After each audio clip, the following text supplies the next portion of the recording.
بەڕێزان دووبارە سڵاو کاگەڕاز لەو شوێنەوە ساینوتم لەگە بوونی ئەو تونڕەویە و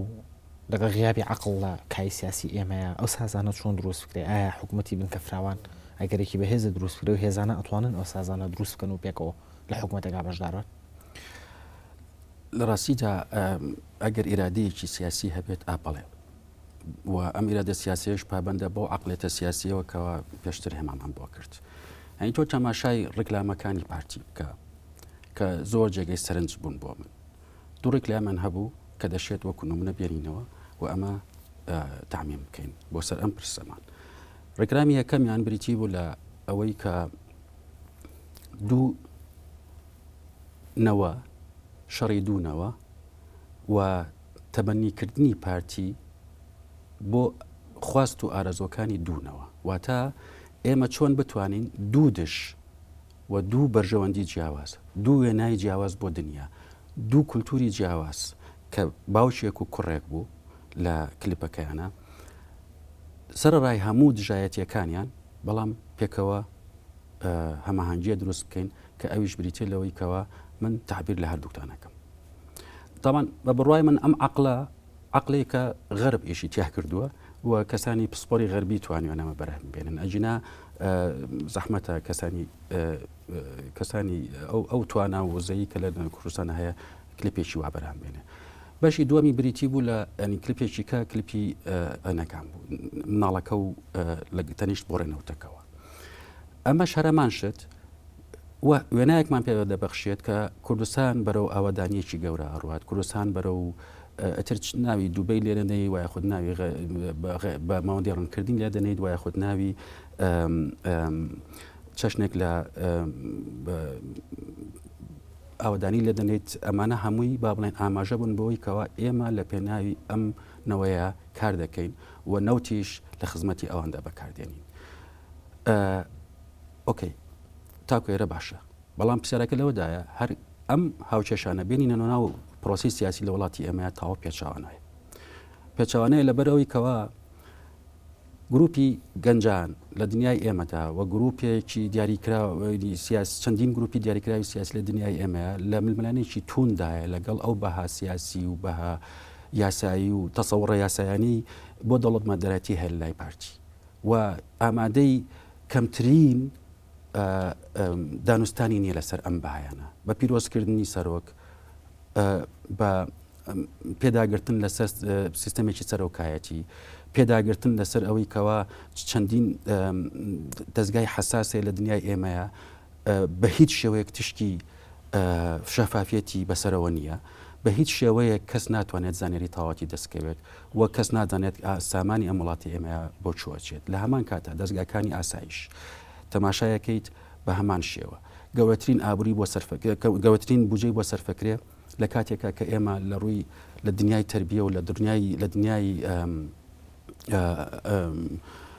تەندروستیدا لە وێرانێکی گەورەداین یعنی کێشەکە لەوەدایە تۆ چۆن داهاتی ئەم وڵاتە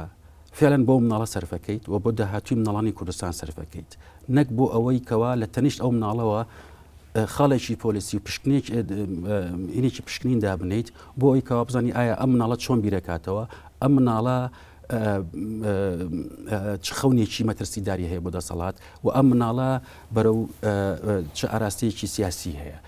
لە هەمان کاتیشدا ململانەی ناو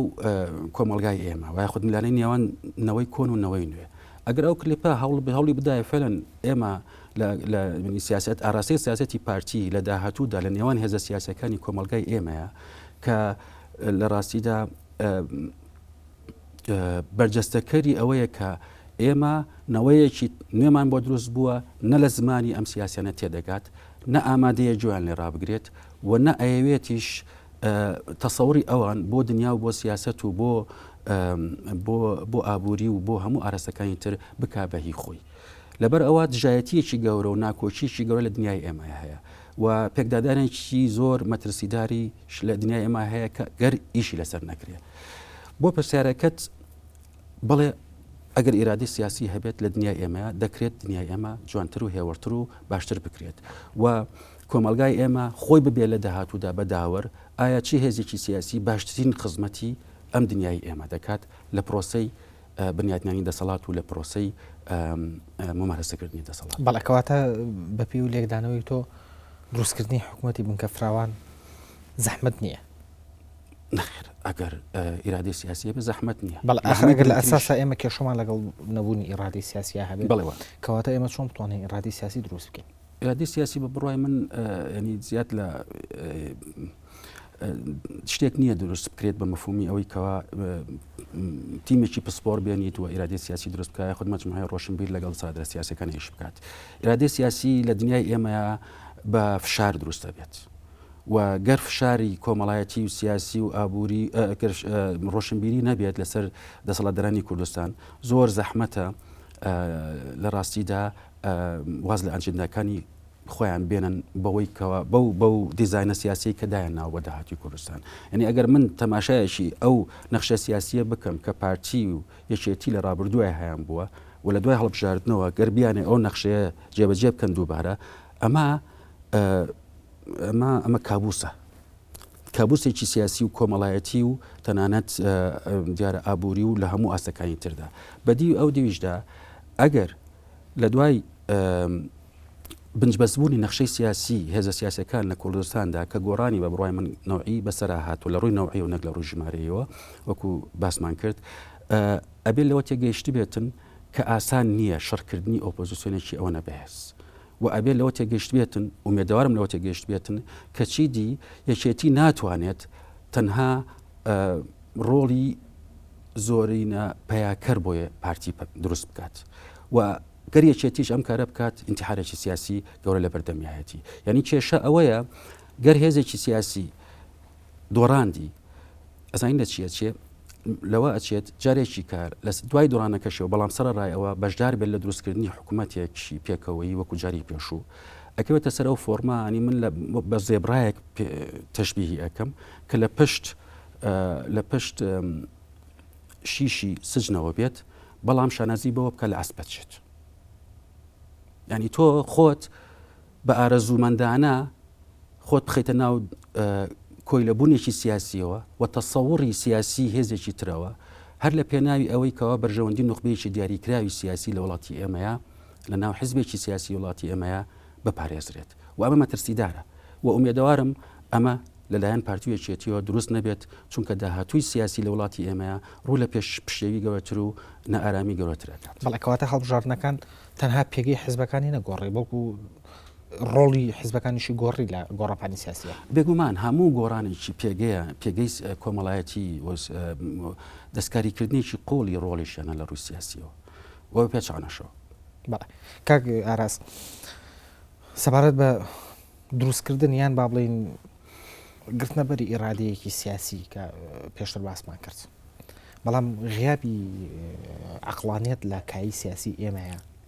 کاریگەری نابێت لەسەر ئیرادەیەکی سیاسی مەهماکان ئەم ئیرادەیە دروستیش ببێ. یعنی ئایا ئەو عەقڵانیەتە سیاسی نییە کە ئیرادەی سیاسی جڵەوەکە کە ئێمە لە ئەساس عەقڵانیەتەکەمان نەبێت کەواتە ئیرادەکە چۆن هەوڵ بین دروستی بکەین لەناو هێزانەیە. من وەکوتم ئەم کێشەیەکی زۆر جەوهری فەلسەفەی فەرمانڕەوایەتی لە وڵاتی ئێمەیە کە فەلسەفەیەک لەسەر ئاستی بەرژەوەندی زۆر تەسک لەبەر ئاستی لۆکالیەت لەسەر ئاستی کەڵەکەبوونی سامان لە دەستی گروپێکی دیاریکراوە تا دوایی دروست بووە و ئەمە چۆن دروستە بێت هێمان بۆ کرد پێشتر بە بڕای من گەر فشاری بەردەوام نەبێت. فشاری بەردەوام چییە؟ فشاری بەردەوام تۆ هێزی کۆمەڵایەتی تێ لە دنیای ئێمەیە هەر هێزێکی ناڕازای تێپەڕ نەبوو لە دوای هەڵبژاردنە سەلماندی کە ئەم هێزە تازە بوو بە هێزێکی کۆمەڵایەتی ڕێکخراو و ئەم هێزە کۆمەڵایەت ڕێکخراوە ناواتە دەتوانن کاریگەری گەورەیان دوو ڕۆژی تر لەسەر چەشنی داڕشتنی نەخشەی سیاسی لە وڵاتی ئێمەیە هەبێت. ئۆپۆزیسیۆن شەقامی بەدەستەوەی ئۆپۆزیسیۆن پەرلەمانی بەدەستەوەی ئۆپۆزیسیۆن پەیوەندی سیاسی بەدەستەوەیە کە پەیوەندی سیاسی لە ناو عێراقداوای خۆ پەیوەندی سیاسی لەگەڵ هێزە دەرەجەکان ئۆپۆزیسیۆن لەگەڵ ئەوروپا پەیوەندی هەیە تا دوایی. ینی من وەکو وتم پرۆژەی سوڵتانیزم لە وڵاتی ئێمەدا ئەگەر فشاری سیاسی بەردەوام نەبێت لە ڕاستیدا سەرکەوتووە بێت و ئەمەش کارەساتێکی گەورەی سیاسی دەبێت بە وڵاتی. بەڵێ زۆر باشە ئەمە قسە لەسەر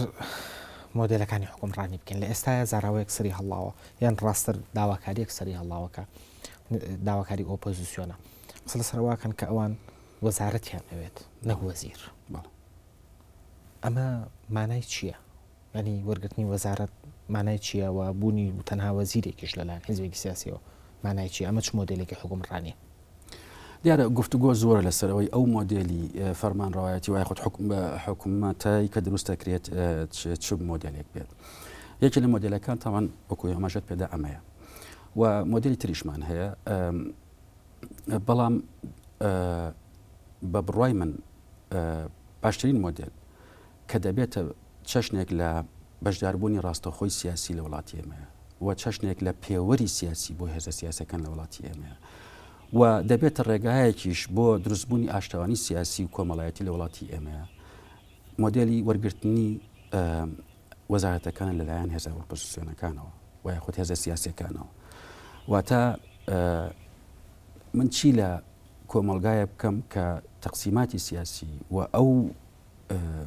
کە لە پورە سیاسی و ئیداری کە تیا دروست بووە زۆر مەترسیدارە و دەستکاریکردنی زۆر زەحمەتە بێت واتە تەنها وەزیرەکەت تۆ گۆڕان بێت بەڵام کۆی سیستەمی خوارەوەی هەمووی ڕێگر بن لەسەر ئەوەی کە بڕیاری وەزیرێک جێبەجێ بکرێت. ئەمە دەبێتە چی؟ ئەمە ببێتە عایقێک بربەستێک لە ڕاستیدا بۆ پرۆسی سیاسی لە کوردستانی ئێمە. من ئەم مۆدێلە ئەگەر لێم بپرسی خۆم پێم باش نییە لە وڵاتێکی دیموکراسی هێندا بەڵام لە وڵاتی ئێمەدا هەروەکو چۆن وتم مۆدێلی زۆرەینا خراپە و مۆدێلی تەوافقی سیاسی شتێکی گرنگە هەروەکو چۆن لە عێراق هەیە ئەبوایە لە کوردستانی شوا بووایە ئەوهاش دروستکردنەوەی حکوومەتێک دووبارە لەسەر مۆدێلە کۆنەکە بە بڕوای من مەترسیدارە و مانای دووبارەکردنەوەی هەمان ئەزمونە یعنی لە ڕاستیدا ئەو کاتە چ گۆڕان و چ هێز ئیسلامیەکان هەمان ڕۆڵی یەکێتی دەبینن بە شکڵێک لە شکڵەکان بۆ حکوومەتی داهاتوی کوردستان کە سەرۆکایەتەکەی لە دەستی پارتی دموکراتی کوردستانە دەبێت. بەڵێ ئێستا بارەت بە بەشداری ئۆپۆزیسیۆن لە حکوومەتە ئەگەر ئۆپۆزیسیۆن بەشداری لە حکوومەت تا بکات کاتە ئایا ئۆپۆزیسیۆنی پەرلەمانی ئەمێنێت یان ئەتوانین بڵێن ئۆپۆزیسیۆن لەناو پەرلەمانە وەک خولی ڕابردوو ئەتوانن چالاک بن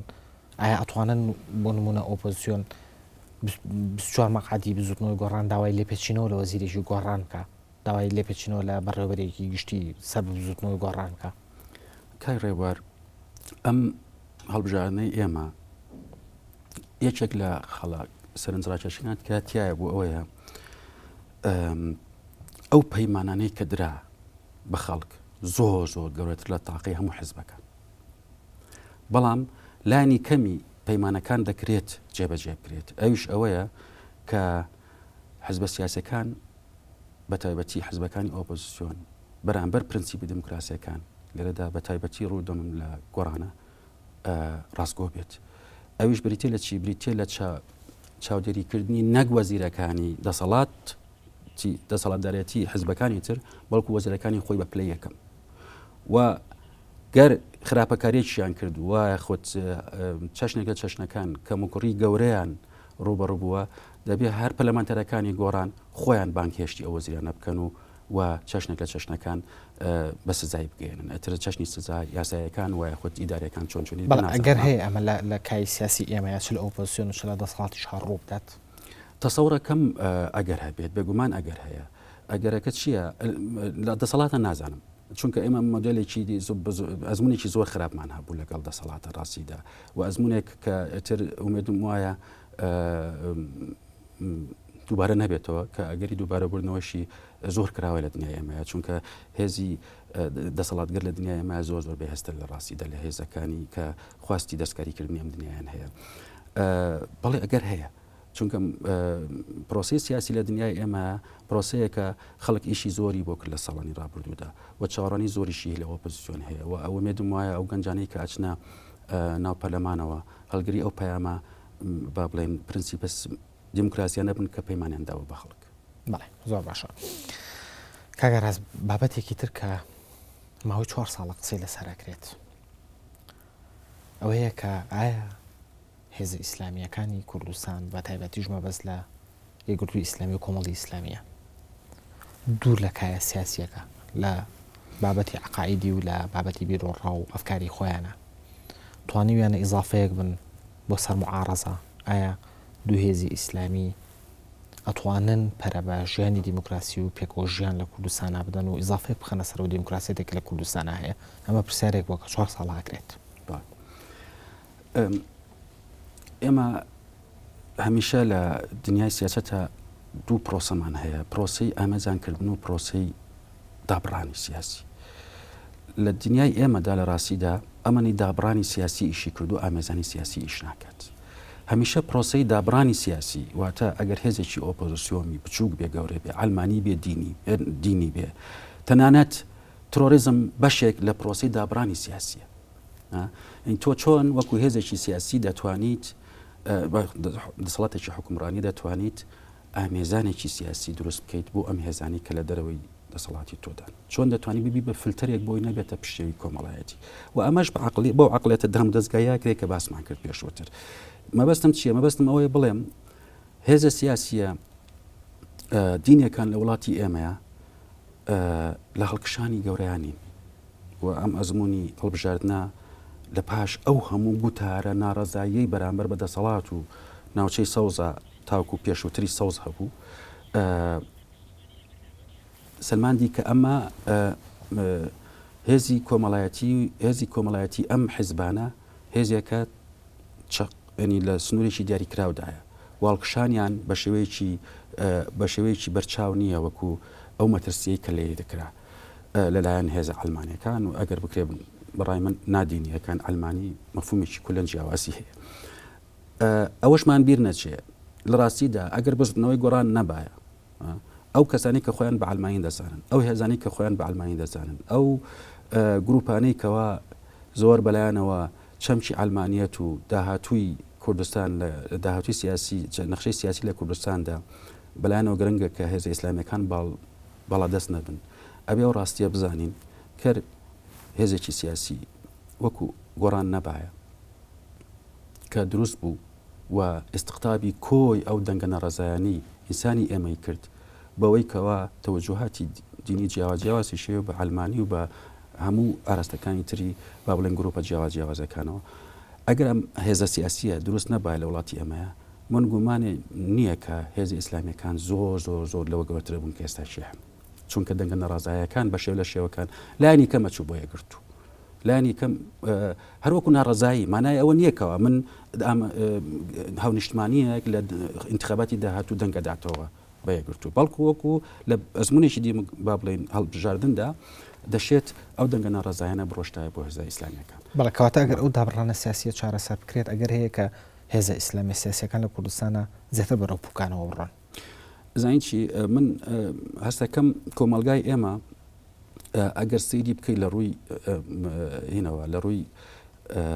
مەترسی کۆنزەرڤاتیڤ سماوە بۆ سەر کۆمەلگای ئێمە من ئەوەنەی لە زۆر ڕووەوە مەترسیەکانی ئەجەندای پارتی و بە قوتکردنی کۆنزەرڤاتیزمی سیاسی لە کوردستانە و کۆمەڵایەتی لە کوردستانە و دینیش لە کوردستاندا بەگەوەتر دەبینم لە هەندێک هێزی سیاسی ئیسلامی. ئەم تەقسیمە زۆر دابشکردنێکی هەڵی دەبینم، ینی ئەمە هێزێکی دینیە و لەبەر ئەوە خەتەرە و مەترسیدارە. بێگومان هێزی دینی مەترسیدار دەبێت کاتێک کە تەنفیزی نەبێت، کاتێک کە کۆمەلگا گۆش بکات بە ئەفکاری ڕادیکال، کاتێک کە سەلەفیەت ببێت بە تاکە ڕێگایە کە لە ڕێگایەوە بتوانین دەستکاری دنیای سیاست و کۆمەلگا و جرشتنە. کاتە لەم قۆناغای ئەمە ناتوانین هێزە ئیسلامیەکانی کوردستان بە مەترسیدا بنێن لەسەر کۆمەڵگا لەسەر پرۆسی دیموکراسی لە کوردستانە. ئەگەر لە حاڵەتێکە ئامێزانێکی سیاسی بکرێن و ئێمە دەستورێکمان هەبێت کە بتوانێت زەمانەتی ئاشتوانی کۆمەڵایەتی بکات و زەمانەتی ئەوە بکە ئینسانەکان خاوەنی دینی جیاواز و خاوەنی بۆچوونی جیاواز و خاوەنی ئینتیمای جیاواز و خاوەنی ڕەگەزی جیاواز ڕێزی لێ بژیرێت هەست ناکەم هیچ هێزێکی سیاسی بە ئاسانی بتوانێت لە دەرەوەی ئەم دەستورە شتێکی کە دروست بکات. ئەجەندای هەندێک هێزی ئیسلامی دیارە سەرپۆشخستنە سەر کۆمەلگا نەکە لە ڕووی ڕوبەڕووی ژن و مافی ژن بەڵکو لە ڕاستیدا لەسەر عەقڵی ئینسانەکانیش. بەڵام ئەمە کاتێک مەترسیدارە کە ئێمە لە ڕاستیدا بەردەوام پراوێزیان بخین ئێمە لە ڕاستیدا بەردەوام پێیان بڵین تۆ مەترسیداریت، ئێمە بەردەوام پێیان بڵین ئێوە خەتەرێکن بۆ سەر کۆمەلگای ئێمە. ئەم هێزانەش وەکو هەموو هێزەکانی تر مافی بەشداری بوونیان هەیە و مافی سیاسی ئیشکردنی سیاسیان هەیە و مافی ئەویان هەیە بەشدار بن لە پرۆسی سیاسی ئێمە، چونکە بەشێکی کۆمەلگای ئێمە دەنجی بەم هێزە نەداوە، واتە ئەبێت قبول بکرێن، ناوەتە نابێت وەکو دژمنێکی سیاسی سیر بکرێن، هەروەکو چۆن گۆڕان نابێت وەکو دژمنێکی سیاسی سیر بکرێت بە هەموو جیاوازیەکانیەوە لەگەڵ پارتیەکێتیە، وە گۆڕانیش نابێت وەکو دژمنێکی سیاسی ئەبەدی سەیری ئەم دوو هێزە سیاسیە بکات و یاخود هێزەکانی تر.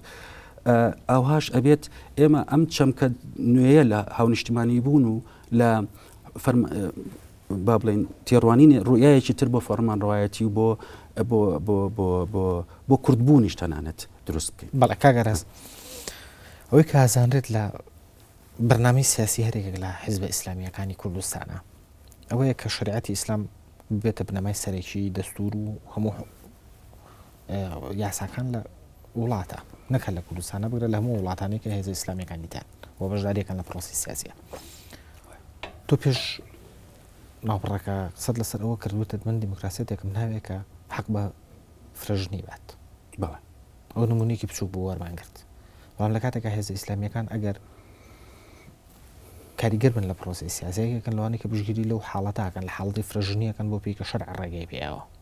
کەواتە لە ڕوانگەی ئەم وردەکاریانی ناو کۆمەڵگاوە ئەم مەسەلە وردە کۆمەڵایەتیانەوە چۆن لە ئایندەی دیموکراسی بڕوانین لە کاتێکا هێزە ئیسلامی سیاسیەکانیش بەشداری تیاکەن. من وەکو پێشتری ئاماژەم بەوەدا ئەوە نەمەترسی لە هێزە کۆنسەرواتیڤەکان دەبینم لەو شتەیە لە هەندێک هێز، ینی ئەم هێزانە زۆر لەوە بچووکترن بتوانن ینی چۆن تێپەڕێنرا خۆ بەمە بەەوە تێپەر نەپەرن بە زۆرینەی بە زۆرینەی دەنگی پارتیویەتی تەپەڕێنرا ئەم یاسایە نەک بە زۆرینەی دەنگی ئیسلامی سیاسیەکان. تێرکردنی ئارەزۆکانی ئەوان بوو لە وازەها و تێرکردی ئەجەندەکانی ئەوان بوو. مەبەستم ئەوەیە بڵێم ئەگەر ئێمە لە ڕاستیدا دەستورێکمان هەبێت لە داهاتوودا کە بتوانێت ئەم شتانە ڕێک بخات، ئیسلامی سیاسی نابێتە مەترسی بۆ سەر دنیای ئێمە. بەڵام نەبوونی دەستور و بوونی فەراغێکی دەستوری و تێپەڕاندنی زۆر یاسا بەبێ ئەوەی کەوا پشت ئەسوور بێ بە دەستورێکی دیاریکراو وامان لێ دەکات کە مەترسی گەورە ببینین و مەترسی گەورەکانیش لەوەدایە کە هێزێکی پارتیویەکێتی لەبەر خاتری ئەوەی کەوا ئامێزانی ئەم حیزبە سیاسیە ئیسلامیانە بکەن هەنێک شت تێپەڕێنن، تهدیدیانەکەن هەنێ شت زیادەکەن، قسەیان بۆ دەکەن. یعنی ئەم گەمەکردنە سیاسیە لە ناو بزاوتی دەسەڵاتە لە وڵاتی ئێمەیە مەترسیدارە لە ڕاستیدا، چونکە ئامانج بریتی نیە لە ڕێخستنی کۆمەلگا بەڵکو ئامانج بریتی لە ڕێخستنی پەیوەندی سیاسی نێوان هێزە سیاسیەکان، ئامانج بریتی نیە لە باشکردنی چەشنی پێکەوە ژیانی گروپەکان لە وڵاتی ئەمەیە بەڵکو ئامانج بریتە لە باشکردنی پێگەی سیاسی هەندێک هێزی سیاسی دیاریکراو لە وڵاتی ئەمەیە. کاگەڕاستکاتی بەرنامەکەم زۆر کەمی ماوە ئەمە وەکو دوا پرسیار ڕوانگەی تۆ بۆ داهاتووی ئەو بەرەیی کە پێوترێ ئۆپۆزیسیۆن هێزێکی گۆڕان کە تا ڕادێک دەتوانین بڵین شوناسی خۆی دیاری نەکردووە، ناتوانین پێ بڵین حیزبێکی ئەلمانی، بەڵام لەگەڵ دوو حیزبی ئیسلامیە داهاتووی ئەم بەرەیە چۆنە بێت لە چۆرچەوەی ئەم هاوکێشە سیاسیانی کە ئێستا لە کوردستانە دروست بووە، ئایا ئەم بەرەی بۆ خۆی ئەمێنێتەوە یان ئەگەرەکانی لێکترازانی زیاترە بەرەی گۆڕان و ئیسلام بەرەی ئۆپۆزیسیۆن؟ لە ڕاستیدا تاوەکو لە دەرەوەی دەسەڵاتن گومانی تێدانیە وەکو بەرەیەکی شەکەن و پێویستیان بەوە هەیە کەوا ڕوبەڕووی ئەم واقع سیاسی مەترسیدارەی دنیای ئێمە بنەوە و ئەم بەرەیەش تاوەکو ئەم چرکە ساتە دەشێت گرنگێتی خۆی هەبێت. ینی گرنگێتێکی خۆی لە چیایە؟ من وا هەستەکەم هێندەی ئەوەی کەوا زۆرینەیەک دروست کرایەوە دووبارە کە ئەم دوو حیزبە سیاسیە بتوانن حکومەت پێک بێنن، ئەمە بۆ خۆی وهێزێکی وەرەقەیش فشارە، وەرەقەی شفرە شارە بەرامبەر بەم بەرەی کە پێ دەوترێت بەرەی ئۆپۆزیسیۆن و پێیان دەڵێن ئەگەر ئێوە بە ئەنجەدەکانی ئێمە ڕازی نەبن ئێمە ئەتوانین حکومەت دروستکەین و زۆری نین. لەبەرەوە سیر دەکەی دنیای ئێمە هەمان شت دەشێت لەگەڵ هەوڵ بدەن بۆ تەقسیمکردنی ئەم هێزە ئۆپۆزیسیۆنە و هەندێک ئەجندای سیاسی لایەنێک جێبەجێ بکەن و ئەوانی تر فرامۆش بکرێت. ئەمانە گەمەی سیاسین لە دنیای ئێمەیە کە لە پشتی پەردەوە ئیش دەکەن و دەشێت کاریگەریان هەبێت لەسەر داهاتووی سیاسی وڵاتی ئێمە. بەڵام هەرچی پەیوەندی بە ئەوەی کەوا ئەم بەرەیە چۆن دەمێنێتەوە، من ئەم بەرەیە پەیمانێکی استراتیژی لە بینیانە نییە وەکو پەیمانی استراتیژی نێوانێکێتی و پارتی ئەم بەرەیە بریتی لە ڕاستیدا چەشنێک لە بەرگری کە ئەم هێز ئۆپۆزیسیۆنە دەسەڵات ناچاری کردوون کە چەشنێک لە ڕێخستنی سیاسیان و ئەجندای سیاسیان هەبێت یعنی ئێمە ئەگەر سەیری پاکێجەکان بکەین لە ڕاستیدا پاکێجەکان هیچی هەڵگری ڕەهەندێکی دینی نییە و ئەمە گرنگێتی خۆی هەیە بۆ من و تاکو ئەو لەحزەیە کەوا بەرنامەیەکی دینی دیاری کراو لەم تێڕوانینیان تەسەوریان بۆ دەسەڵاتدارەتی نەبێت من بە شتێکی باشی دەبینم بەڵام هەست چرکە ساتێک ئەجندایەکی دینی دیاری کراو لە دنیای ئێمەیە کەوتە ئیش ئەو من مەترسیدا دەبێم و دەبێت هەڵوێسان هەبێت خۆشەویستان چاپەکەوتمان لەگەڵ نووسەر و لێکۆڵ یارە ئاراس فەتاح کۆتایی هات تا بێگەشتنەوەمان لە دیدارێکی تردا هەموو لایەکتان لە خۆشیان جێدەڵم دەسۆش کاگە ئاراس.